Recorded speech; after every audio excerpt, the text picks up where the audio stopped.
Greetings and welcome to this live stream edition of Enrol, the podcast of the First Responder Behavioral Health Institute. I'm Joseph Brigandi. This is a live broadcast, and we are having the extreme privilege today on this episode to interview Michael Sugrue, the author of Relentless Courage, Winning the Battle Against Frontline Trauma. And, let me get his book up here, and Mark Bouchard, the author of Setting My Sights on Stigma, Thoughts from an Injured Mind. This program will be able to support questions during our broadcast.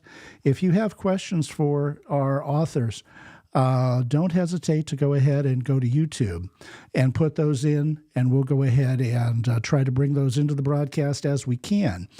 Put a cue in front of that if you'd like to kind of draw our attention to it.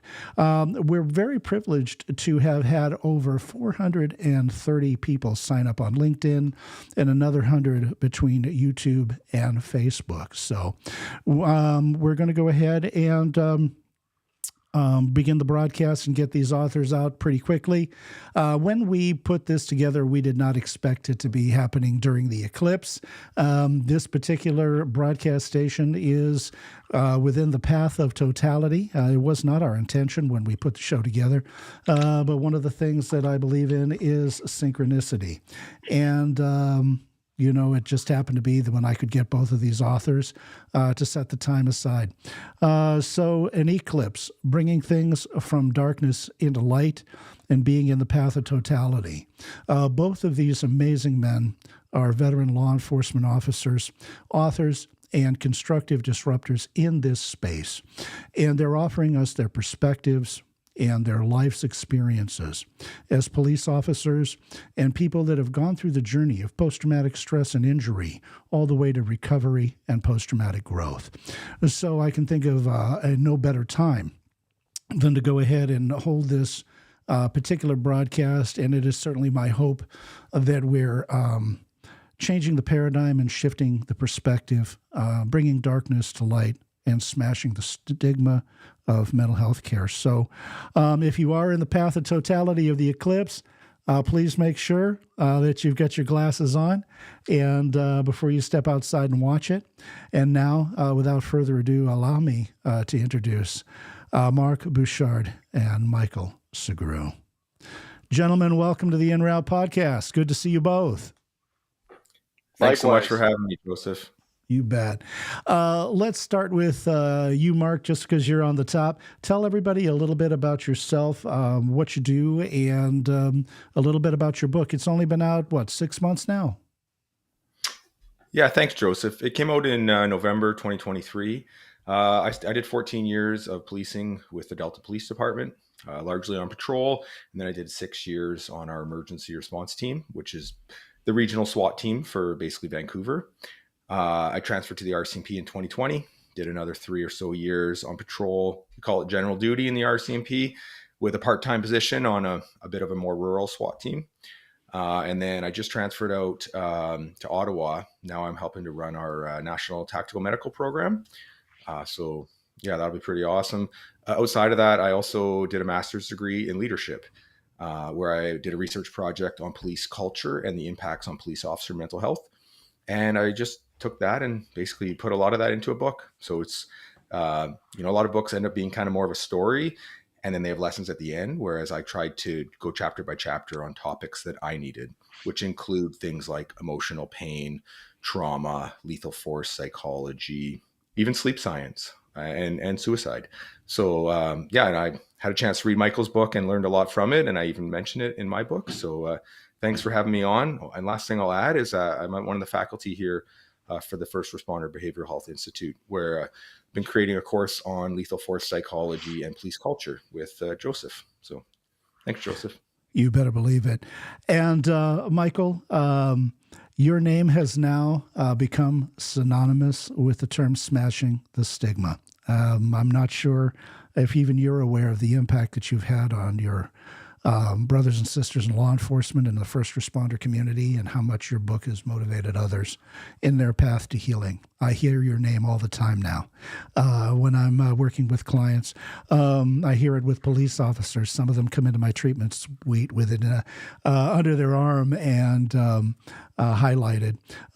We had Dr. Umar Latif, a psychiatrist who's in charge of a veterans wellness program on, and I asked him what his bedside reading was, and it was your book as well.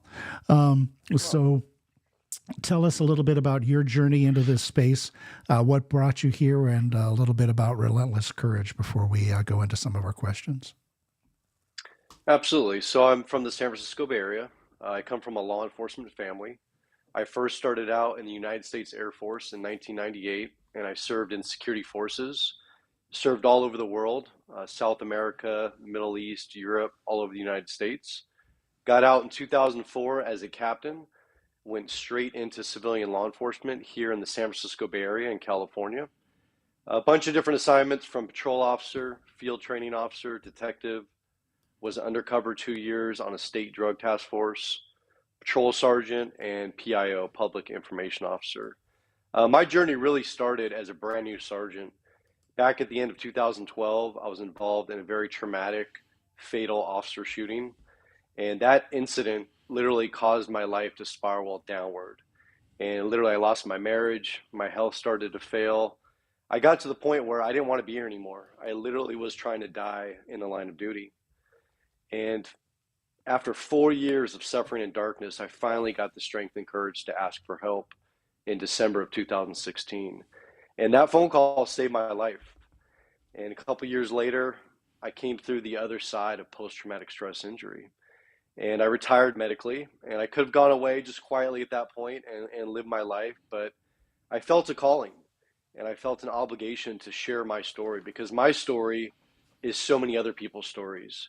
And I want to give hope and strength to people and let them know that there is a whole nother life on the other side of post-traumatic stress injury. Now, my book, co-authored with Dr. Shauna Springer. She's a clinical psychologist, Harvard graduate, phenomenal person, and she's worked with hundreds and hundreds of combat veterans and first responders all over the world.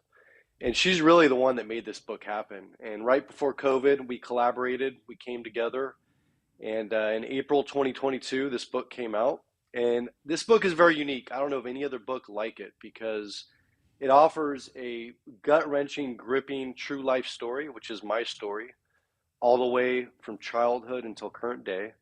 And the second half of every chapter, Doc Springer comes in and she breaks everything down. She explains it in very easy to understand terms so that anyone reading this book will understand the real humans behind the badge and behind the uniform. And together we show a path to healing. And so, like you said, this book is literally saving lives all around the world. And this is my mission. This is my purpose. And so I'm honored to be here today with Mark and with you. So thank you. You're very welcome. What a pleasure to have you both. Both of you have discussed the concept of stigma. Things are getting better, but you've both faced it. I've faced it. And I've seen many of our colleagues washed out needlessly, targeted for removal or elimination from service. And I also, most people know my background on this show by now. I have a full career as a firefighter paramedic and a lifetime of experience, mostly in the EMS side. I favored it. And then a dozen years ago, went back and became a clinical mental health counselor specializing in post-traumatic stress, injuries, disorders, and traumatic-related disassociation. And I've got to admit it, gentlemen, I spent an enormous amount of time trying to educate senior leaders to the fact that these things are mostly recoverable. If somebody has, and sometimes they're not. I mean, yes, you can break your leg so badly in 14 places and you might not be able to go ahead and function as an officer or a firefighter again. But most of the time, if you've broken your leg in a couple of places with the right physical therapy, you can get back out there on the job and be doing the work. That message is still not going far enough, fast enough, quick enough with our leaders and in our organizational development. What have been some of each of your experiences in this area with stigma? Both of you talk about stigma all the time, so tell me a little bit more. Sure, I can jump in first there, Joseph. Um, yeah, I mean, I titled my book "Setting My Sights on Stigma" because stigma was where my journey started. I suffered from traumatic stress symptoms for many years, and I wouldn't admit it to myself. And I remember one time going to a psychologist. I went one time, thought it was like surgery. You show up and then they fix you and then you leave and you're better. It's not how it works. And really, I spent years changing my own thought process. I use the term mental model in my book to describe it, but how I think about it. And I initially thought I was broken. And it took me years of saying to myself, I haven't done anything wrong. I don't have anything to be ashamed about. And I had to keep saying it because I didn't believe it. But I do now. And it's actually why part of my book is 40 pages worth of journaling that I did with one of my brothers who was on my team with me.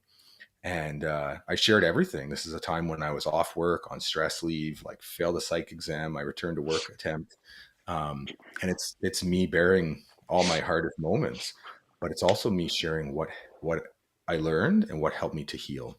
And it's meant to be something that would help other people that they could follow. Um, yeah, how I changed my mental model and how we can try and help shift the other mental models. Because to me, when we talk about stigma, I think we often talk about this external thing we need to change, but really it's one by one a battle in each of our own minds. And it's very easy to say, oh, I'm against stigma, but truly, okay, like how do we change our own thought process one at a time? And then how do we, get that on a larger scale? And I'll give you one example of that, Joseph, because I think it would really help us to teach cops about this. But I was at an event where one of the other officers was saying something bad about someone else who was off work. And they're both my friends. And I just interrupted him and said, you know what? We're not going to do that right now.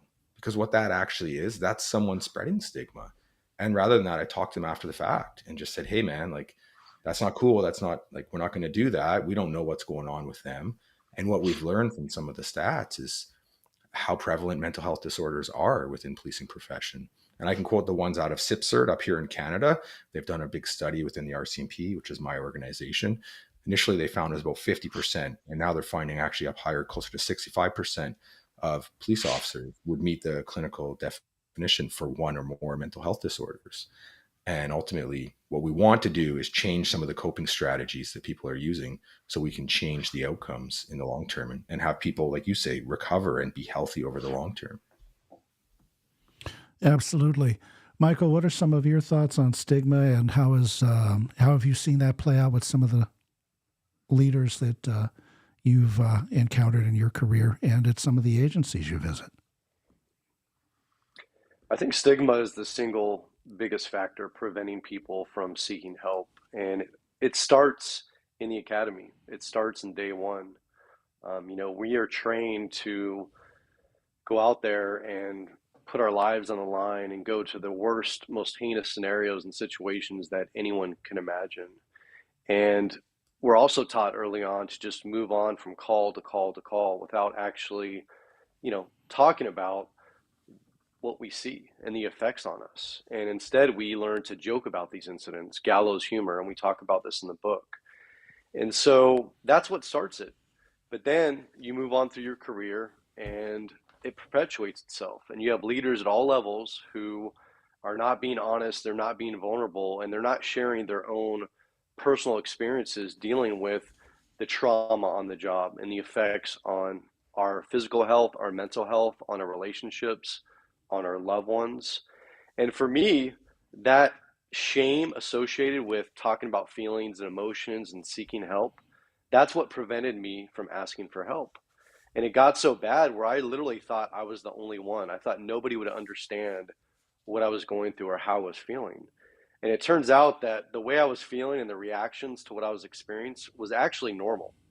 It was absolutely normal, for the adverse, unnormal things that we have to see and deal with. And I speak all across the country. I do interviews all over the world. And I talk to officers almost daily who share horrific experiences where they've actually sought out help and they've been put out on an island or they've been outcasted. I've actually talked to quote unquote law enforcement leaders who say that they think a lot of people are faking post traumatic stress injury. They don't truly believe in it and they think people are gaming the system. Now, like any injury, a back injury, a shoulder injury, there are people, unfortunately, that abuse the system. But I think that most people, when they finally get that strength and courage to ask for help, they need it. And if we're not there to support them and give them that help, that's what costs lives. When our agencies turn their back on us when we need them most, and I call this administrative betrayal or institutional betrayal, in my humble opinion, I think that's the number one factor that is leading to suicide amongst all first responders, firefighters, paramedics, police officers, dispatchers. And for me, that betrayal pushed me over the edge. And so we have to change this culture. We have to normalize having conversations in a trusted, protected environment where we can just get this off our chest. And I sincerely believe if we do that, we don't have to go to psychologists and psychiatrists and all these other things.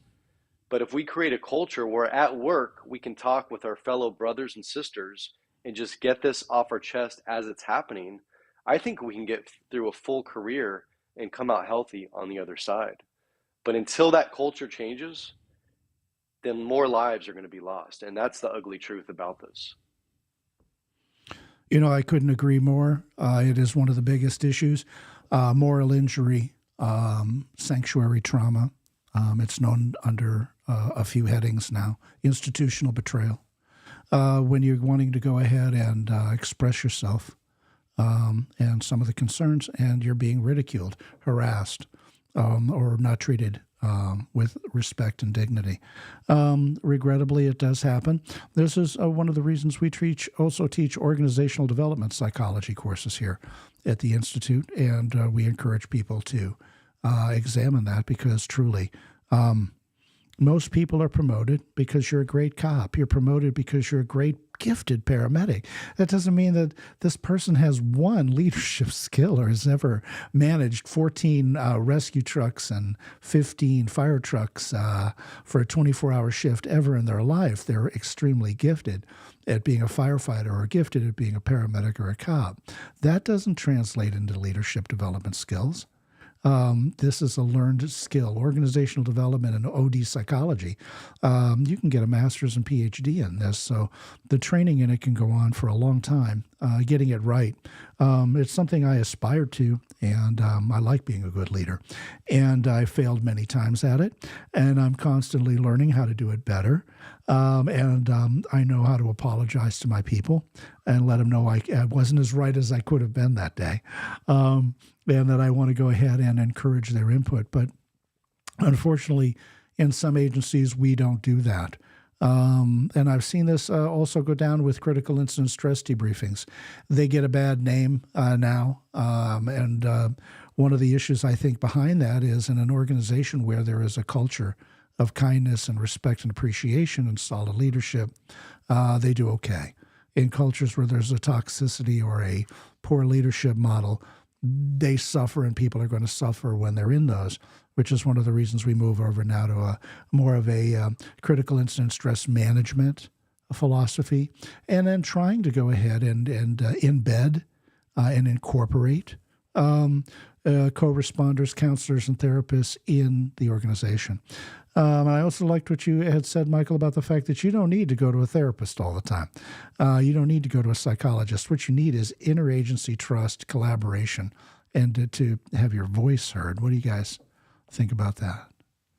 I'll jump in again, Joseph. There's a couple things I want to touch on. Well, Michael, one of the things you said is this belief that people are faking it. And I think, although that's the perception some people have, I think it's actually the opposite of what's really happening. Because when we look at it, I've worked with guys even in the last year, and they show up to work and they look terrible. And you're like, hey man, what's going on? And they're like, yeah, couldn't sleep at all. Didn't get a wink of sleep. And they're suffering from trauma and traumatic nightmares, and they're still showing up to work on zero sleep. Right. So I think that's more of the reality than the people faking it. And I think another crucial part, I love what you said about teaching it at the academy. Right. So there's a book called Police Suicide Epidemic in Blue, written by Dr. John Violante, another former cop. And basically that's kind of what he says in there is like he wrote this book 2007. So long time ago. And yet we're still not really doing that. We just kind of started. Like even in my organization, they had me come out 3 times last year to teach mental health to cadets. But truly what we're doing is we're changing culture. Because culture, that's why I made a chapter in my book about police culture and anti-police culture. Because what police culture is how we do things around here. And it's when the senior people who've been there, done that, and seen some of it, help teach the new people, here's a way of handling the internal and external problems. And what got passed on to me as a new cop was don't talk about your feelings, right? It was let's sit in a car in a parking lot after shift and let's drink beer, right? That's going to be what brings us connection. That's going to be how we handle our trauma. But truly, those are maladaptive coping strategies. And if we continue to pass those on and even allow them to endure, we are likely to have more problems. Obviously, for example, substance abuse is number 2 on Dr. Johnson's fatal 10 for suicide for police officers. So it's something that truly is not good for us within the culture. But I to get back to the faking it comment, what I think is happening is an interaction between stigma and cynicism. So if you look at like Dr. Gil Martin's book, Emotional Survival for Law Enforcement, on page 3 is a subheading, and it says something like, excited rookie into cynical veteran. And I've watched so many cops get hired, and often we deal in so much negativity and trauma, and just we see a lot of the bad of the world. And all of a sudden we go from this excited, eager person to just thinking everyone is lying all the time and is always deceiving the system and trying to get something. And to me, there's an interaction between that stigma and the cynicism that we should be teaching in training. Like I wrote a review for your book on Amazon, and I said it should be taught to every police officer in training. And I mean that.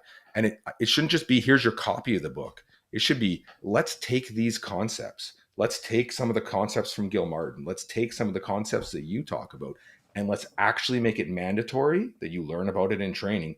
And when you start writing a promotional exam, these are the kind of things that we should be testing you on. Because I can say I've written a promotional exam for my organization. It did not feel very relevant to anything that I need to do in my job, in my opinion. And I think it would be better to pass on the lessons within our culture that would help to accelerate that cultural shift, which to me is a part of what you're saying. Excellent. I couldn't agree more. And this is really about cultural shift. This is not taught in the police academy. This is not taught in the paramedic program. And you would think, being a medical program, we would teach behavioral health. We don't. Last time I checked, there's maybe 15 pages in the behavioral health section. And I would say half of those pages are about physical restraint. The other half are about chemical restraint. So nothing about de-escalation, and not one page written about understanding yourself, your own emotional regulation or dysregulation, or, what to do to handle your own stress. Mark, you mentioned Dr. Olivia Johnson, and over at the Blue Wall Institute, we interviewed her for one of our podcasts recently, and I just absolutely respect her work and her determination to try to shed light on the problems that we're facing in this industry. And I had people say, why would you bring her on? She's a competitor. And I'm like, oh, because she's an expert in her field. Because collaboration is the most important thing. Because I don't care who you call, there's not enough of us to go around. There's not enough Joseph Brigandis. There's not enough Dr. Olivia Johnsons to go around. There's not enough Jeff Dills over at Firefighter Behavioral Health Alliance. I don't care which one of us you call, just call somebody that you feel you can resonate with and relate to, and get a competent clinical provider and a competent researcher involved in your agency, and start changing the paradigm and shifting how it is that we do things. So I'm glad you mentioned her. Her work on the Fatal 10 is extraordinary, and she's now trying to transition some of that work over into other professions and other areas. So it's good to see that as well.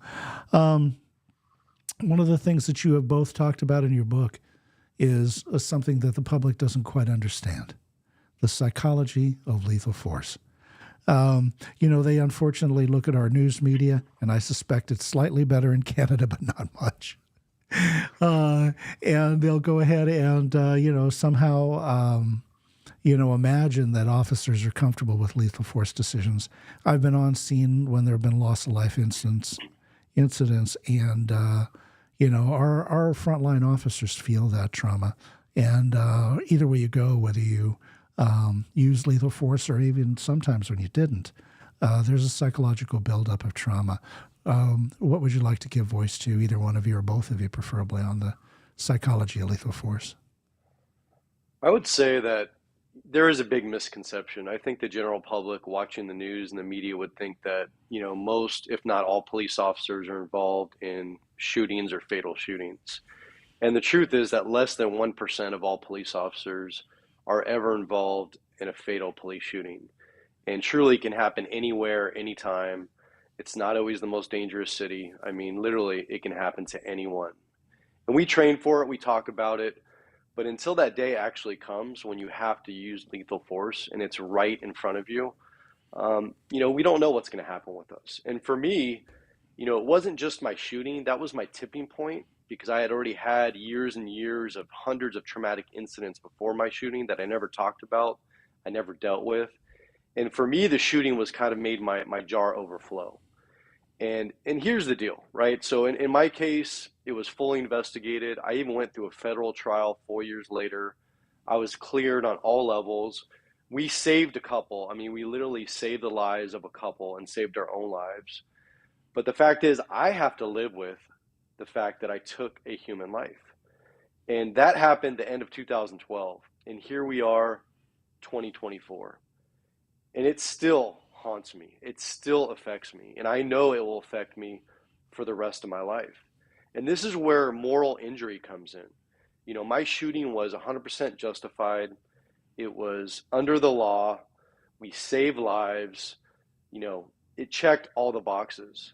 But again, a life was taken. And that's where this injury, this moral injury comes in, is where we do our job, but that result of it affects our morals, our values. I'm a Christian. I was raised a Catholic, and taking someone's life is obviously wrong. But that is an expectation when we're a police officer, that you may have to do that someday.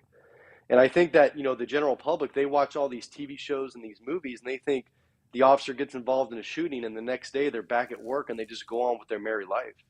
And I want people to know that this incident will affect me for the rest of my life. Absolutely. Mark, you have had similar situations and use of force. Yes. Oh, sorry, I didn't mean to cut you off. There was a little glitch there. I apologize. That's all right. Sometimes there's a delay, but you've experienced use of force incidents as well. What's some of the impact on you and some of the research that you've looked into in this area? Yeah, thanks, Joseph. So it was actually one of the reasons I wrote my book. Is truly we have a firearms program, but we don't really teach lethal force psychology, and I needed it. And for me, Michael, in your book, you wrote about a story where you almost shot someone, a different call.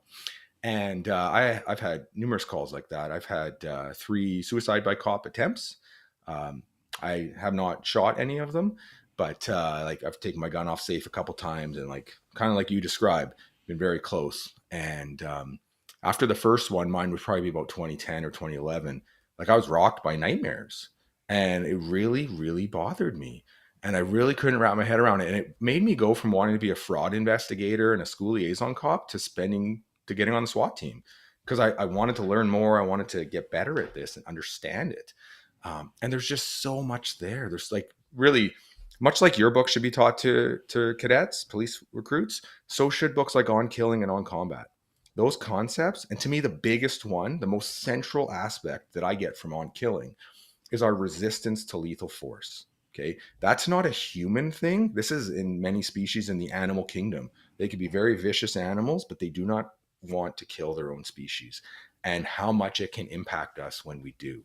So Grossman has different terms, but one of them he describes is pre-battle veterans. So basically, we're trying to give someone the wisdom of a veteran from battle before they go to battle. And the way he describes that is basically like operant conditioning. We need to give them training that matches what they'll truly run into. Now, that's really, really hard to do because of the complexities and the diverse situations that police officers run into. But what that call you went to, the previous call, the one where you didn't shoot, highlights, there's a term I use for it in my book, and I call it the gray zone. And to me, it's the subjective, ambiguous nature of lethal force decisions. And you basically said I would have been justified if I had shot that person, but it wouldn't have felt good. There's a young man that he's not a bad person, like he committed a crime, but you don't want his life to end. But at the end of the day, it's not our decision. Like you and I can end up at the same call where I end up that half trigger pull more and I do shoot someone versus, we're at a different angle, or again, the same officer at two different calls, just like you, those two different calls. And one where it is a situation where someone gets shot and one where it isn't. And then we're left to process it, which again, Lieutenant Colonel Grossman talks about how do we make sense of that? And I really struggled after my first one with a lot of traumatic nightmares. And then I went through a second one where someone pulled kind of what you described, pulled an imitation gun out in front of me. I took my gun off safe, but he actually threw it on the ground right in front of me. So I stopped my shooting process before I actually shot this person. And again, like kind of like you described going to your boss's office and breaking down. That's the reaction I had driving back to the office. Like I tried to get through this, a debrief with a SWAT team thinking like everyone's going to think I'm not capable of having their back. Basically, I was shaming myself, which is a word I heard you use earlier, which we don't really get taught that fluency of our emotion to understand and verbalize how we're feeling. We just get taught to repress it. And shaming myself is I'm a bad person. I'm a bad cop. It's not even I made a mistake or I did a bad thing. It's I'm a bad person. And I thought that I deserved that shame. So it's part of why I've spent the last year creating a course with Joseph on lethal force psychology, because I needed this, right? And now I've been through another one. This woman came out of her house with a gun in her mouth when I was on a SWAT call, and same thing. Like I was, half a trigger pull away, and she went back in the house. And I'm very thankful she did. I'm very grateful that I did not have to go through what you went through. But I think we're letting down police officers by not teaching them more about it ahead of time, because it is such an impactful thing. And to add one more layer, there's a book called Shots Fired. It's written by the Psychology of Officer-Involved Shooting, I believe is a subtitle. And it's written by Chuck Ryland. And within that, he describes an experience of Chad Robichaux. Now, Chad describes that morning, if you told him about needing to shoot someone, he would say, I'd blast him. But then he ends up in that moment and he runs up and gets in a hand-to-hand fight with this man who's 100 pounds bigger than him and eventually does have to shoot this person. But it's that we're not truly prepared for it. And I think it's so much harder for us when we run into it. And we will get there one day. Our firearms programs will no longer just be firearms programs. There will be more psychology involved, and to the benefit of both the public and the officers. Excellent. And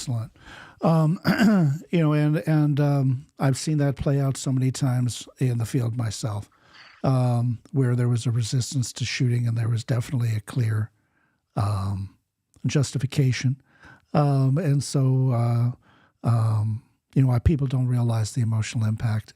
And we're also not offering enough psychology in these training courses to help us to overcome that when needed, but also how to de-escalate and come back down to zero after that. And that's one of the problems I also see is, you've half a trigger pulled away, the scene's over with, and you're expected to go to the next 6 calls. What kind of service is that person who's going to, encounter you on the next call going to get? You're still amygdala's hijacked. You're still up on a 10. So, something as simple as rotating them out of service for a little bit, or putting them on a lesser call for the next 2 or 3 calls. And I've started to advocate in areas where I have access to the medical director's ear. Look, if they've just handled a, mass casualty incident, 4 people down or something in a shooting, it's okay to pull them out and let them do an interfacility transport and take grandma from hospital A to hospital B for the next 2 hours and kind of bring them back up into service, but also give them an opportunity. And if they express the desire to go home or to do an early shift swap, let them. They, have certainly been taken to a place that most of us will never, thank God, never experience. to come this close to and be up against the use of lethal force. Or a paramedic who's, just handled a children get us the worst. We're all programmed to see life go through its normal course. It doesn't bother us as much. It does bother us when we see the elderly pass. But to see an infant or a young child, this tends to tax all of our emotional resources. So, and they'll do the same thing. I'm not tough enough for this job. They'll think they can't send me into a call. No, you just handled a child drowning. It's okay to go home the rest of the day. It's okay to go ahead and step back and, be put on a lesser acuity, lesser priority call for the next 2 or 3 calls. And see how you're feeling, and without judgment, without stigma. And I think that's something that we're trying to go ahead and help people to understand. It takes a moment or two to come back to baseline psychologically after you've been all the way up against that red line moment. So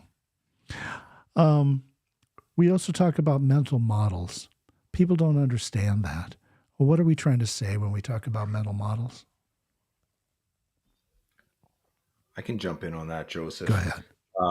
Well, to me, because I talk about it a lot in my book of understanding our own thought process and that ability to step back. I give the example of my parents.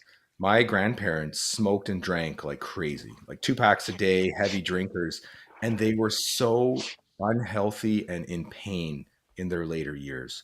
So my mother used to say to me, push me out a window. Like, when I get old, push me out a window. I don't want to be there, because she thought no matter what, when you're old, you're going to be suffering. And that's just not true. People can age and still have an enjoyable retirement and be healthy. And I think in policing, we have taken even the language we use. Like, everyone comes in and they feel this need to say partner, right? But if you're a teacher, you say, colleague or coworker, right? Or if you're a lawyer, you use different terms, because it's how we get socialized. We see it in TV. We hear the other people saying the same thing, and we feel we need to do that. And what I heard you just saying, Joseph, is we need to make it okay to be human. We're all human. Like, one of the things I say is I'm a person first and a cop second. That took me a long time to be okay with. That, I had this idea that I was supposed to be an emotionless robot. One of the calls that bothered me was a fatal car crash where 2 young girls died. And I had to do the next of kin notification after. I've talked a bit about this. And I left there wondering what's wrong with me. I remember going home for breakfast after with my girlfriend and my parents, and they all sat around, had a breakfast next to me. And I just sat there thinking, don't break down crying, don't break down crying. And I went back into work the next day, ran into one of the guys from my recruit class, and had the same thought process. He started asking me about the call, and I started tearing up. Because, he can't see me cry. He can't see me being emotional. It's like, we're meant to have empathy, right? And what does it mean the other side? If you can be someone who never feels any emotional pain when you go to the saddest, most tragic things, that might be a sign that there's a problem. This came up on one of our, on my old SWAT team. I wasn't actually on this call, but one of my old bosses, they went to something terrible. And one of the guys started breaking down crying. And one of the other guys said, what's wrong with him? And my boss said, not what's wrong with him, what's wrong with us? How can we go see the terrible suffering and just be like, oh, you want to get a burger? That's, and what does that mean? How do, I often kind of describe it okay, you can shut down your emotions at work, but then can you come home and tell your kids you love them? That might be the trade-off. And I don't think that's a good trade-off. So I think we need to normalize that we're human, but then also normalize the healthy coping strategies. And yes, part of it is talking to a counselor, a psychologist, or a professional. That's great. But also, what else can you do? Can you control your breathing? Can you do yoga? Can you do mindfulness and meditation? For me, journaling was huge. Gardening, right? Be out in nature. So then some of those things are free. You don't need, I can't go to the psychologist because I don't have the money. Can you journal? Can you just type something in your computer? Because I think you can. So I would love to see us accelerate that change where we make it okay to be human, but then we also normalize controlling what you can control and actually taking action to stay healthy for the long term. Yeah. Yeah. I resonate so deeply with what you said, and suffered this as well in my teens and the early part of my career. You've got to be tough. You've got to hang tough. They're going to see weakness. And with age, hopefully, and some time in psychotherapy comes a little wisdom. And I'm not afraid to shed a tear on scene. We also get called out for next of kin notifications and things of this nature. And I realized I had a half a dozen incidents that were almost the same over a 6-month period where we'd had a sudden infant death or something of this nature. And, it's time to go ahead and help mom process that grief and have this person give you their child. They're looking for emotional regulation. They're looking for someone who feels the pain they're feeling. And I remember sitting in the room going, not me, don't hand the child to me. And every time they did. And I realized it's because I feel their wound, I feel their pain. And it's okay to have a tear. I've never done a next of kin notification and haven't had a little mist in my eyes. And that's not boo-hooing and weeping. Certainly you might need to be tapped out and have someone help you if you reach that level. But to show emotion, is a normal part of being human. And what does that say about us if we're not able to do that? If the gallows humor has gone too far, it's no longer a coping mechanism. It's a sign that we ourselves need to process our own grief and return to a place of wholeness and a place of wellness. So what does support look like if you've both had situations where you've had great support? You've both had situations where you've had no support, so have I. What would you like to see, either one of you, both of you, in a law enforcement model where officers feel supported and, that they know that they've their voice can be heard and their emotions can be felt, and they're not afraid to say, hey, that was a rough call. I need out of here for the rest of the day. What does a good system look like? What would you design if you could? I think it starts with good leaders who are open, transparent, and vulnerable themselves. And I mean at all levels. So whether you're a field training officer, you're a corporal, a sergeant, all the way up to police chief. We need people in the agencies who are willing to set the example to say, look, you know what? I had an issue with this. I needed to get help, but here's what I did to come out the other side of this. They're living proof that you can get through these trying times. And we need that example set from day one. When our recruits get out of the academy and they're starting the field training program, they need to know that their organization truly supports them, that if they need help, that they're there to give them that help. Because I've heard time and time again that when officers do seek out help, a lot of times they don't inform anybody in their agency. They don't talk to their peer support people. They don't talk to their contracted therapist. Usually what they try to do is go through EAP because it's anonymous. They find a random, marriage family therapist who knows nothing about being a first responder. They walk into that office. They have a horrible experience because, again, the clinician or therapist has no idea what we do, what we see. They end up leaving, vowing to never go back to therapy again and to never talk about these issues. They bottle it up and they get to a breaking point like I did. And so really, again, it all comes back to that culture that we first talked about. If there truly is a culture that believes in this, the officers will know that. And they will know that anytime they need help, that support's going to be there for them.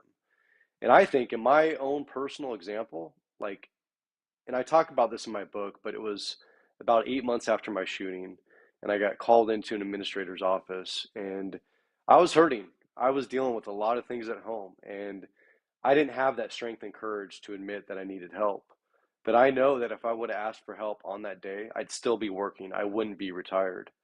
And that's why this is so important. If our officers, firefighters, paramedics, dispatchers, if they get that help when they need it, they're going to come back to work. They're going to get through their career and come out healthy the other side. But until we change that culture, it's not going to happen.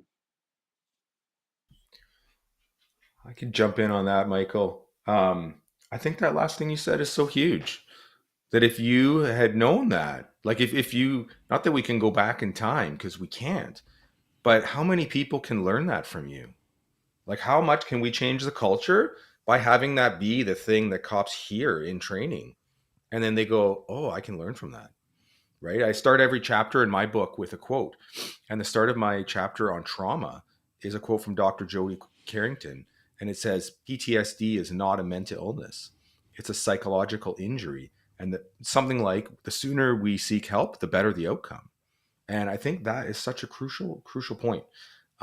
You also talked a little bit about culture and that officers will know. We can't BS them. Like, their intuition can tell. If it's a tick box, it's worse than doing nothing. If we're just, putting lipstick on a pig and pretending we're doing something, we're leaving them with that moral injury of, but you said this time's different. You said this time you're going to help. This time you mean it. That's even worse than doing nothing. We can't have that. You also talked about leadership at all levels. And truly, like, I used to teach mental health for an organization that had 20,000 cops, let's say, in the RCMP. And I would say the commissioner of the RCMP is not going to come set the culture at your workplace. You get to do that. Like, there's one person running this thing. They're never going to come in your workplace. And truly, our culture is actually an amalgamation of all these little subcultures, right? Each detachment, each, squad within the detachment has their own little subculture. And when we recognize that, we can see that we get some control within that culture. So what that leadership is like, I'll give you an example. After I left my first 6 years on our regional SWAT team, I went back to patrol and I was field training. And we took a really bad next of kin notification call. We had to notify 3 kids, and they were orphans now. Their parents had both died. And it was a real bad call. And the recruit actually did the next of kin. Like, good on him. He did great. And after we were done, I just said to my boss, I'm like, we're not good. Like, we need to go talk. We just took ourselves out of service, went and got a pizza and sat down and just talked about emotions and feelings. And like, hey man, this is a really hard part of the job. But sometimes we carry a bit of it, and learning how to express it helps us to learn to let it go. And that's a key thing we need to normalize. Like, to me, I think that's an example of what you're saying, is we need to get more of the people, leading that next generation to actually take steps like that to help shift the mental model of the new people to a healthier mental model where they aren't later saying, yeah, if I'd done this, I'd still be there. Like, it breaks my heart that someone wasn't there to help teach you this, 20 years ago or whenever it was, so that you don't have to say, oh, if only I'd known. And I'm actually very thankful that you're now teaching that to the next generation, because you really are making a difference. You're saving lives and you're changing the outcomes for people. And that really matters. Yeah, that's absolutely right. And that's why getting people in this space that can go ahead and effectively communicate the shift of the paradigm is essential. And Michael, one of the reasons we love your work so much and the difference that you're making, nobody was there for me. I stepped away from the first responder world for 10 years, went off and became a counselor. And then as I started to do my own healing, had no intention of coming back to this work. But I had kept my, for better or worse, I'd kept my paramedic licenses and my EMT instructor licenses current. The department needed a teacher, and they found out I had licenses and dragged me back into service. And I did an additional 10 years from a very healed and healthy place, and then put crisis response teams in. But nobody was there for me. It was a very difficult thing. Peer support teams hadn't hardly been put together yet. And one of the comments that we got while you guys were talking, Chris says it's the job you signed up for. No, it's not. Nobody signs up for some of these things. They are above and beyond what the normal call of duty and the normal call of service is asking of us. So, and that also, those kinds of statements certainly don't do us any good, and they reinforce, just some ridiculous assumptions about what the public thinks this job actually is and what it's not. I loved what you talked about when you talked about therapists, and it's one of the reasons I became one is not because I had seen so many brilliant therapists, because I'd seen some horrible ones, so many that didn't understand our culture, didn't understand complex trauma and post-traumatic stress. So I like to educate on that. And it kind of goes like this. The very first thing you should do when you step into a clinician's office is start asking them the power of their why. Why do you do this? And if you say you're specializing in first responders, I want to know what that means. And please don't let it mean that you took an 8-hour course and have a beautiful certificate and a shiny ribbon on the wall. One of my patients came to me and had gone with a clinician of this type. And he started discussing the decapitation and the horrible traffic accident. She hyperventilated and passed out, and he had to call a unit. And of course, sad to say, he didn't get the help he needed for an additional 6 months because he was now carrying the additional baggage of, I broke a therapist. No, you didn't break a therapist. She wasn't qualified in the complex trauma space. She wasn't qualified in the first responder space. And unfortunately for her, she did at least take a course, so she was trying, but she didn't realize this is not 8 hours. The courses that we offer our behavioral health clinicians, 2 or 3 dozen of these courses are going to total out at about 400 hours before we'll consider issuing a behavioral health, a co-responder or behavioral health clinical responder endorsement from our institute, because it's going to take more than one class. It's going to take more than sitting in front of Joseph Burgundy and sitting with Mark Bouchard and sitting with Roger Solomon and sitting with all these great minds that we have on our faculty. It's going to take sitting with all of them and also going out and getting some clinical time in a ride, stepping out of a police vehicle, stepping out of a fire truck or an ambulance, and becoming confident and comfortable in that space. But the other thing I want to really ring home is this. Look, I know half my profession sucks. However, when do you stop teaching a child to walk? And the answer to that is when they're walking. If your family member needed a cardiologist, would you take him to a foot doctor? No, you wouldn't. You'd go find a specialist in the area and you would go get 2 or 3 opinions. Please, please don't let your mental health care suffer because you went to the wrong clinician or there wasn't a resonation. I tell my clients as they walk through the door, you got to give it 3 to 6 sessions. We have to establish a rapport. There has to be a trust built between us. And a lot of them, they'll on the first or second session, they're like, I really like you and this is going to go well. And I'm like, we'll see. Because at a certain point, I'm going to have to challenge your belief systems, and I'm going to have to ask you to reconsider some of the things you're doing. And then on that day, you're going to walk out of here and go, I hate him right now. But I warn them that it's coming and that it's going to be it's a healthy part of the therapeutic process to walk out of here and go, that was not my best day in therapy with that guy or that gal. But I try to educate them to that too. But and fortunately, I have found wonderful, beautifully trained, seriously dedicated clinicians who are adding value. You want to hear things like, I'm trained in EMDR. I've trained in post-traumatic stress injuries disorders. I'm trained in traumatic-related disassociation. I take extra classes in this. I've studied Bessel van der Kolk's complex trauma certifications. I want to hear things like that coming out of that clinician. And if you don't, please try again and don't give up on us. We don't all suck, and we're here for you. So there you have it. That's the truth behind my profession. Other thoughts that come to mind for me. What are you guys reading? What are the things right now that are on your nightstands that are really pulling you and challenging you to grow? I would say one of my favorite books is The Body Keeps a Score. For me, that book just instrumental in teaching me the realities of what I've been going through, what still happens. Because, post-traumatic stress injury, it's a journey, and there's things that we have to do to maintain our wellness, our physical fitness, our mental fitness. And for that book, I can read it literally like every year and learn something new. And so I highly, highly encourage anyone out there watching or listening to this, if you haven't, definitely read, or you can listen. It's in the Audible. The Body Keeps the Score. Nice. Mark, what are you reading right now? What's on your desk? Well, I'll start out by echoing what Michael just said. That's one of the best books I've ever read. And that is the primary source that I cite regarding trauma and what I learned about trauma.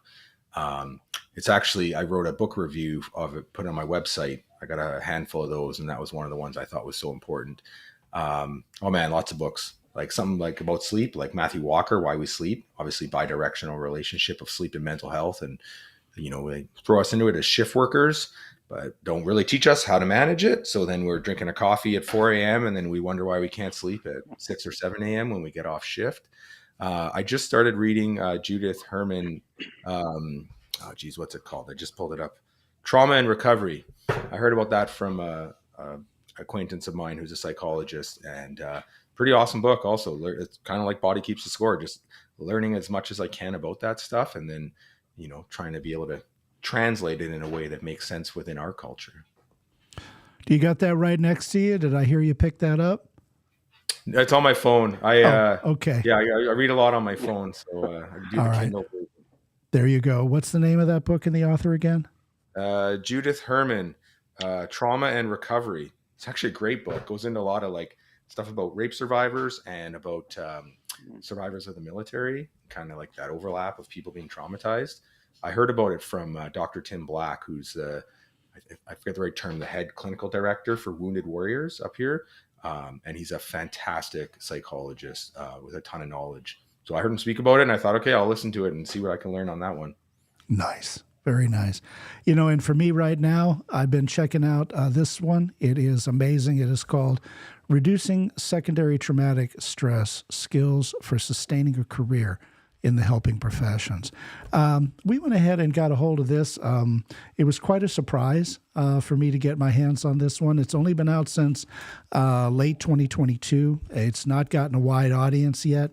And I'm here to say that I suspect that Brian Miller is probably going to be one of the next Bessel van der Kolks.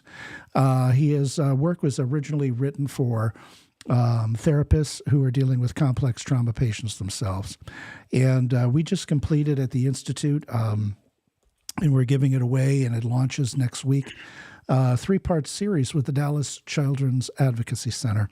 And in that 3-part series, there's 3 one-hour episodes where we interview the director, the president and CEO of Dallas Children's Advocacy Center. And she talks about the model itself, how it came to be, and why it's so important. The next episode, we interview their senior forensic interviewer, and Jeanette Peterson and Mark Bradford, another crimes detective who retired and went over to work for the Dallas Children's Advocacy Center. And he guides our first responders into how to be effective, both of them do, in their episode. So episode 1's about why we want to use a child crimes model, how to effectively function in this space. If there's a call that'll challenge a first responder, it's, a crime against a child. We're all like, how do I do it right? How do I, not mess this case up? So we decided to do a 3-part series. Actually, I wanted to do a 1-episode deal, and they were so impressive and their story was so deep that I went ahead and turned it into a 3-part series. So it launches next Monday, and it runs for the following 3 Mondays. But the first episode, we've got their CEO and president. The second episode, we have their chief forensic interviewer and veteran police officer. And the third and final episode, we have the person who's in charge of their clinical mental health. I asked the question, how do you guys stay healthy? The very definition of every call you take is complex trauma for the therapist, for the team. And that's when Dr. Dosky de la Bon introduced me to the work of Brian Miller and, what he's doing. And he challenges a lot of assumptions and presumptions and burnout, and accepting the challenge of being fully emotionally regulated all the time.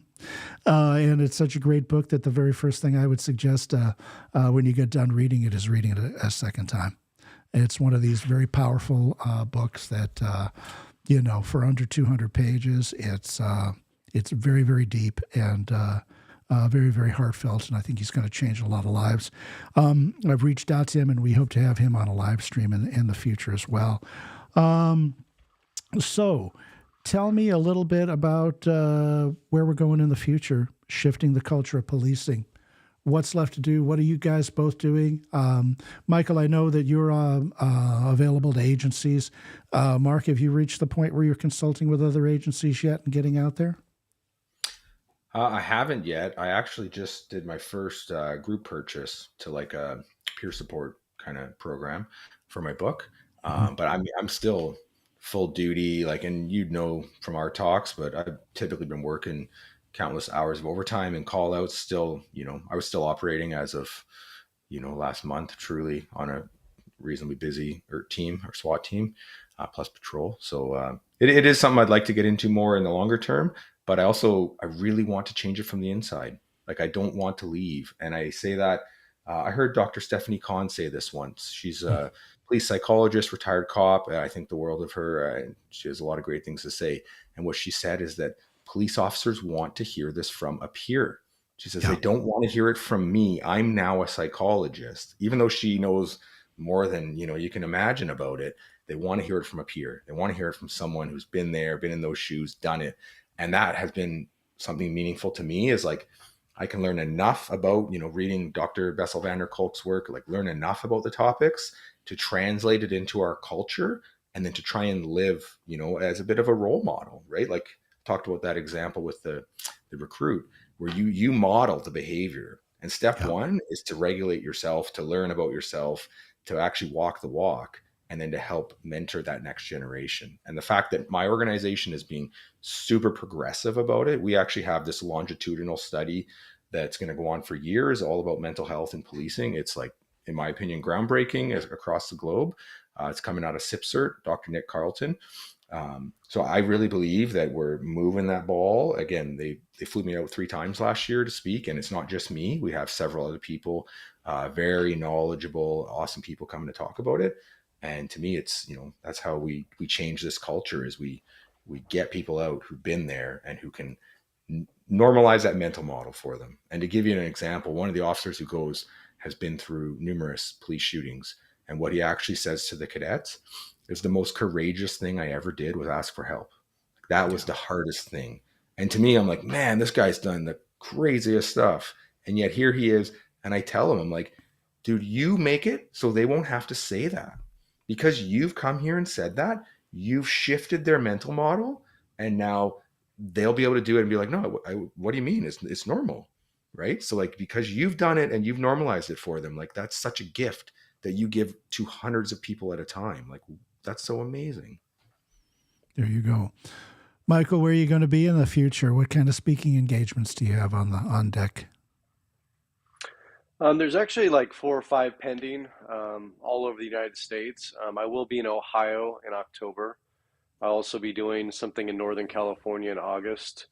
But there's a couple potentials, maybe Maine, maybe like Baltimore. So we'll see what pans out with that, and Oregon as well. But the thing is like, I tell people all the time, like, I'm not unique, I'm not special. Nothing I've been through or experienced is. I'm just willing to talk about it. And the ironic thing is that all our agencies out there, whether it's in Canada, the US, Australia, they all have people that have stories. And that's the ironic thing, is that, you talk about these agencies and organizations bringing people, clear across the country to share their story, when in reality, look inside your own agency and find those people, who are going to share their story. Because like Mark said, you know what, we want to hear it from a peer. Mm-hmm. I mean, we're going to go to a therapist, talk to a psychologist, but in reality, we want to know that we're not alone. We want to know that, our fellow brothers and sisters are experiencing, feeling the same exact things. And we want to know how they got better, how they got through it. That's where the power is. It's that true life, living proof story of recovery. And I found that in my own therapist. Day one, she told me about a very horrific incident that I couldn't even imagine. And she was living proof that she got through that. And so I was like, okay, I'm going to trust her with my life. If she can do it, I can do it. And that's what we need people to see. So the people that are out there listening to this, watching this, you have a story. And I encourage you to share it. I mean, that's where this all starts. Just, it doesn't have to be formal. Maybe you're at a lineup with just your patrol team before you hit the streets. And maybe you want to take 10 or 15 minutes before you go 10-8 and just share something. Just be real, be vulnerable, because that's what's going to resonate. Exactly. You both mentioned peer support and peer support teams. Should clinicians be part of those teams? I'm curious. Absolutely. I think they absolutely should be. But more importantly, the right people need to be on the peer support teams. Yeah. Back when my shooting happened, nothing against the people on the team because they're all very nice. They're all, friendly people, but they hadn't been involved in a lot of critical incidents. And, I didn't trust those people. I didn't feel that comfort in opening up to them. But I think that all peer support teams need clinical guidance through therapists, psychologists. You can't do this on your own. There you go. Mark, your thoughts on clinicians as part of that team? Yeah, I think I'd absolutely agree they have a role. Our agency, because it's so large and spread across the country, it actually kind of, again, runs as subcultures. So we have different peer supports throughout the country. I was part of two different peer support teams we have. So one's national and one is kind of more local. The local one, actually, I think was super progressive. So we have nationally like peer-to-peer, but then we have this thing called proactive support response team, which is like a proactive reach out after critical incidents. It's not the debriefing. It's not like the Mitchell model with a psychologist or a counselor. It's peer led. And so there is a psychologist doing oversight for the program, and they give us a couple weeks of training on how to run it. But then it's primarily, I would describe as like stigma reduction and psychoeducation. So Nice. we reach out to people right after an event, and I've watched the progress and the mental model shifts in action. Like I'll reach out to someone after an event and I'll say, hey, I have a psychologist. I talk to someone. It helps me, and I say, I'm not going to ask you directly if you do, but if you don't, I can put you in touch with someone for free. No one has to know. I'll just give you a number. I won't even know if you ever phone. And they'll say, oh, well, I don't want people to think I'm weird. And I'll be like, okay, well, listen, no pressure. Give it some thought for a week. Let me call you next week and ask me any questions you have.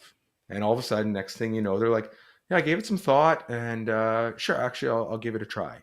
Now, I've had that same experience replicated numerous times, right, over a period of time.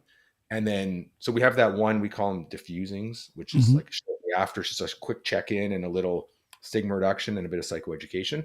And then we have support sessions, which, Michael, I think what you were saying earlier, connection is our number one protective factor from trauma. Like that comes from Bessel van der Kolk. So truly, it's just sitting down with people that you like and trust and respect because you took time to build that trust with people, right? So I was the one member of that peer support team in my area, and I would take time. I would invest in people ahead of time. Hey, how are you? How's your family? Like just get to know them and genuinely care about them. And all of a sudden now when they go through a hard time, you're the person they're willing to talk to. And truly, what are you doing? Primarily, you're listening, right? It's good for us to be able to express and to feel heard. We want to feel cared for. So just reaching out to say, hey, I'm thinking about you, right? This is something I learned through my team. Like as a team, we've been through many shootings and guys would talk after like, hey, it helped me to have someone just say, hey, I'm thinking about you. No response required. Like one of the guys on my team after one of the shootings, he had told me he had like 70 messages or something. And he felt a stress in responding to everybody. So we'll say variations of just like, hey, buddy, I hope you're doing okay. Thinking about you. Like you don't always send the same thing. But truly, message sent is how are you or whatever. But message received is just I care about you. You're important to me. You matter. It's that sense of connection. And often we don't know what to say. But if we can just normalize, say something. Find whatever way you want to say it to just say, I care about you. I'm thinking about you and you matter. I heard one person, her name's Steph, the wife of one of my good friends, Jordan, who's been through a couple shootings. And she basically described it like, what would you do if someone had cancer? How would you talk to them? How would you reach out to them? And really what it is, it's empathy. You're just saying, hey, I'm here for you. And I see it kind of like a door. You open a door, and if they want to talk to you, they want to reach out, great. They know they can, but you're also not trying to force them into that as well. So within that program as well, one of the things they do is they're very aware of like vicarious and secondary trauma. So we're not actually allowed to talk about the details of the incident. So we don't share the traumatic, gory details. What we do talk about is our feelings, our families, how we're coping, what's helped us. So we're providing that psychoeducation. We're normalizing the healthy, coping strategies, but we're not spreading the trauma. One other important aspect of that is we call them subject members in our area, but essentially it means you're being investigated by the investigative body. So say, for example, you were the shooter in a shooting. Before, it used to be we would all go have a debriefing and you were excluded because you can't talk. And that was not working. So we actually got permission from our investigative body that they're allowed to come. And my job when I'm running it is to make sure if anyone's sharing intimate details of the file, I have to actually stop them so we don't breach that and don't contaminate witnesses for a trial or all that kind of stuff. But they're actually allowed to come, which again brings that connection. So I think there's some real progress being made with peer support programs, and I think it's one of the tools that will help us forward in a better direction within the culture. Michael, additional thoughts on peer support? No, I agree with everything that Mark said. And like I said, I think the key aspect is the people on the peer support. And we need people who have been through it, who have experienced things, and not just things in the line of duty, but things in their personal life. Because a lot of this trauma, a lot of these issues are overlapping, and it's things that compound each other. So I think, oftentimes people just think, work related street trauma, right? But what about all the normal things that we're going through as well? Financial problems, health issues, family member issues, all those things. And so we need well-rounded people who have been through it, but who are also willing to be open and vulnerable. And I've said this, several times, because this applies to leadership, it applies to peer support, it applies to clinicians and therapists, it applies to everybody in this piece. And that is, you have to be open, honest, and vulnerable, because no one's going to open up to you unless you're willing to open up to them first. Here, here. And peer support's finally starting to evolve. 2 years ago, I got a chance to speak to our Texas medical directors at a conference with 150 of them in the room and asked them to raise their hand if they had a peer support team in their system. Less than 25% of the medical directors were able to acknowledge they had a peer support team. And then I said, how many of you have actually attended for the 25% of you with your hands up? And then 2/3 of those hands went down. So I let them know, hey, as a medical director, you should pop in and say hi. I support this. And peer support has a long way to go, but it's an essential and integral part of feeling connected, receiving that initial frontline education, and finding out where some good resources are. I'm a big fan of clinically directed programs. We do teach that at the Institute. And for speaking engagements, as a matter of fact, I will be at the EMS World Expo 2024 in September 9th through the 13th. And my talk is clinically directed peer support programs, the difference between life and death. So that talk is coming up, and I'm very privileged and honored to have been selected to speak at EMS World Expo this year, and looking forward to seeing as many of you there as want to pop by and say hello. And I'm hoping to also do a live stream of a couple of the presenters at the event, but I don't have all the details of that worked out as well. But I'm working on it. As we start to wind down, I want to get each one of your thoughts on members in crisis, and then I'll come back for some closing thoughts.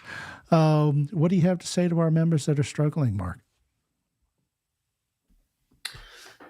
I'll say that there's hope, right? Like, I think when we're in that dark place or in that hard time, and I've been there for sure, it feels hopeless. I think what we need to see is the relationship of pain. And I think we really have an aversion to pain, but that life is painful. We are going to experience pain in different ways. Some of it is work trauma. We've talked about that. But lots of it is outside of it, right? And I think there is hope that we, like, as Michael said, with, I believe it was his counselor or therapist, but that we can get through all kinds of hard things And truly, one of the best ways is to connect with those that you trust and those that can help you, because that's a really big burden to carry all by yourself. One of the people I quote in my chapter on emotional pain and empathy is Lieutenant Colonel Grossman, which is just pain shared is pain divided. At the end of the day, when we're going at some of these hard calls, doing a next of kin, like we're taking a piece of their pain, but we need to find a way to offload that ourselves. And sometimes it's as simple as a hug. It doesn't need to be a giant talk. Like, and honestly, even when you're having a talk, most of what you're doing is actually listening and letting that person express themselves. So I guess I just want them to hear there is hope, that things can get better, and that you get some control when you choose, healthy coping strategies. Excellent. Michael, some of your thoughts? Yeah, at the height of my struggle, I really thought I was alone. I thought that nobody would understand what I was going through. I thought that my feelings were unusual, something was wrong with me. But when I finally started my road to recovery from post traumatic stress injury, I started meeting, literally countless of my brothers and sisters who had been through similar experiences, in some cases, the same experiences. And that's where I found out about just all these resources out there. And I don't think people realize just how many resources there are. There's things like 100% confidential, free hotlines and text lines that you can call or text 24/7. In the privacy of your home, the privacy of your car, you can talk to somebody without giving any of your personal information. That's a start, because I understand how hard it is to actually reach out to somebody in your agency and start the formal process of recovery. But texting, calling, you can do that right now. Even in our book, Relentless Courage, there's an entire resource section in the back of the book, from retreats that are 100% free, that are run by volunteers, that are located all over the United States, that are open to military veterans, active military, first responders, just endless resources out there. And so I want you to know that there is hope and there is help. But I'm not going to fool you and say it's easy, because the longer that you wait to get help, in my opinion, the longer it's going to take to get better. And I waited too long. I don't want you to do what I did, because it almost cost my life. I want you to start today. I want you to reach out and get that help. And I promise you, with work, with time, with patience, you will get better and your life will get better. I couldn't agree more. Anything that we haven't asked you guys? Any questions that you wish we had?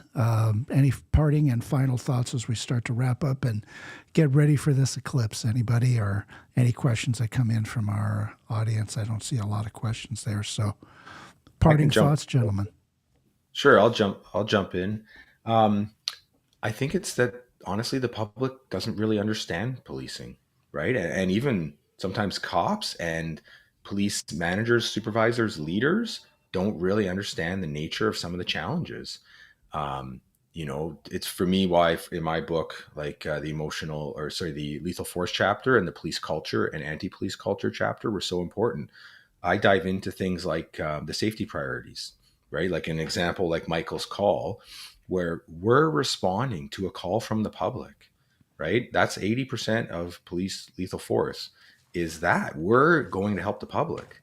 And when you look at the safety priorities, right, it's, hostages, civilians, police, and public. It's the police putting themselves in danger. We're not showing up to keep ourselves safe. At the end of the day, we do have to use force to keep ourselves safe sometimes, but truly we're going there to respond to help the public. But unfortunately, the public doesn't understand that, like, I've sat in on a bunch of recruiting interviews for cops. Every single cop I've seen come into a recruiting interview, why do you want to be a cop? You know what we all say? I want to help people. And they mean it. But now we go into the job where helping people can mean using force on someone. Thankfully, most of the time we use force, it's a fight or it's handcuffing or a taser or whatever. It's on a much more lower scale. But it's hard to wrap our head around how, at the end of the day, at times, violence is the only answer. Without using that violence, other people will be hurt or killed. And it's our job. We're signing up to help people. So unfortunately, police are often vilified because society doesn't understand non-culpable homicide. They just think every time someone dies in a police interaction, it's a murder, right? And they mislabel people. They use terms like murder and killing. And honestly, I think it's very unfair how a lot of police officers are treated. And then I think it leads to what I would describe as like prosecutorial overreach, right? Michael, you described like lawsuits and all the kind of stuff you went through. One of my best friends, the whole reason I end up on a SWAT team is one of my best friends shot a hostage taker that pointed a gun at him on video, and he got charged with murder. It's complete BS. Never should have happened. In theory, we'd all say that could never happen, but it did. And it did because the public doesn't understand. And so I'm striving to educate more within the law enforcement community, but I also really want to educate the public. And Joseph, that's why with our course on lethal force psychology, you asked if I wanted to restrict it to law enforcement. I said no, because I think as we need the public support for what we do, and we need them to understand, kind of like how in a way we've been disconnected from like our food, right? We don't farm anymore. We live in cities. Like we're just disconnected from it, but we're also disconnected from our security, right? And what keeps us safe. So at the end of the day, I would love to see that change, because it's kind of like my understanding of like Vietnam vets, right? They come back from war and then they're spat on, they're mistreated, right? It's like what you went through, Michael. And I think instead it can be hard to go through what we go through, but instead if we found some sort of validation of like a thank you for what you did for our community, thank you for keeping us safe, instead of how dare you do that to someone. So anyways, that's my feeling of what I would like to see happen both within our profession and within our communities. Very good. Michael, final thoughts? As we wrap up, I just want people to know that I'm accessible. I'm on every social media platform you can imagine, from LinkedIn, TikTok, Parler, Truth, Instagram, Threads. Please reach out to me, send me a message. I check those messages every single day. I will tell you that this book, Relentless Courage, it has the potential to save your relationship, save your career, but most importantly, save your life. And if you don't feel comfortable at this point asking for help or seeking help, you can either read or listen to this in the privacy of your home, while you're at the gym, in your car, whatever the case may be, but you will see that you're not alone, and you will see that it's not just you. And so the last thing I want to say is just, please, if you need it, ask for help. It will save your life. There you go. Gentlemen, I can't thank you enough. Mark Bouchard, great read. As you can see, I've got it all tagged. It's by the bedside. Relentless Courage, the same thing. I admire both of you so much. When I first reached out to both of you, you were so incredibly gracious with your time and with your thoughts. And you've helped promote the Institute just so much by, just being available to me. And I really enjoyed growing our relationship and getting to know you both. To people that are interested in putting out courses, I've learned so much working with Mark on his Psychology of Lethal Force course that he's preparing. If you go to FRBHI.com and go to faculty, you can look at some of our people. If you go to courses, you can look at a whole array of courses that we are instrumental in helping to put together and collaborate. I also have a master's degree in education, so I help shepherd those along. And what our whole objective as an institute is to try to get your voice heard. If you're a constructive disruptor, if you're a change maker, if you're trying to go ahead and get messages to first responder organizations out there and to promote learning, reach out to us and see if there might be some compatibility for faculty. So I encourage anybody who's in the space and working and interested in teaching to reach out to the Institute to talk to us a little bit about faculty and what it takes to be a part of that part of it. The show En Route came together because we're wanting to go ahead and get these people, whether you are with the Institute or not, we want to get your voice heard. That's why we promote the Blue Wall Institute and Frank Viscuso, Michael Sugrue, Dr. Andy Young and his hostage negotiations. These people are not formal members of the Institute. They're just amazing people delivering amazing messages, and they're constructively disrupting and changing the space, so we encourage that. If you are interested in our 3-part series on crimes against children, done in cooperation with with the Dallas Children's Advocacy Center. That drops 5 p.m. on April 15th. And that's episode 1. Episode 2, 5 p.m. on Monday night, the 22nd. Episode 3 is 5 p.m. the 29th at 5 p.m. And that'll be that 3-part series. You can also take the 15 test questions per episode, and we'll even issue a CEU certificate that may be usable for some of your education and recertification. Our next live stream event, and by the way, if you have any interest in a live stream, get a hold of us at info@FRBHI as we're getting a list together of potential live streams like this one. The next live stream we have going on Saturday, April 27th at 10 a.m. Pacific, 12 p.m. Central and 1 p.m. Eastern, were people that reached out to us. They were physicians, and they said that there are some problems with physician health programs. So that live stream is with 3 experts in the field, and we're assessing and talking about the complex problem with physician health programs on April 27th. And we look forward to having you there. So on behalf of the First Responder Behavioral Health Institute, I want to thank Mark and Michael again for your time. And look them up. Go to their websites. We put their links for their books in the chat. They're great reads. Go ahead and give them your time and have them come out to your agency, please. For the First Responder Behavioral Health Institute, I want to thank you for joining us. If you are about to be in the path of totality, please get yourself out there in the next few minutes and, go check it out. It's starting to, I'm looking out our windows, and it's starting to get quite dark here and shady. So I'm going to go ahead and wrap up for the Institute. I want to thank all of you for your time today. We're going to restream this on all of our channels in the next hour or so, and it'll be available. So Mark and Michael, thank you again for your time. Thank you so much. Awesome to chat with you guys. Thank you. Sugrue Gandhi, thank you for joining us for this episode of En Route. En Route is a production of the First Responder Behavioral Health Institute. To learn more about us, head on over to FRBHI.com.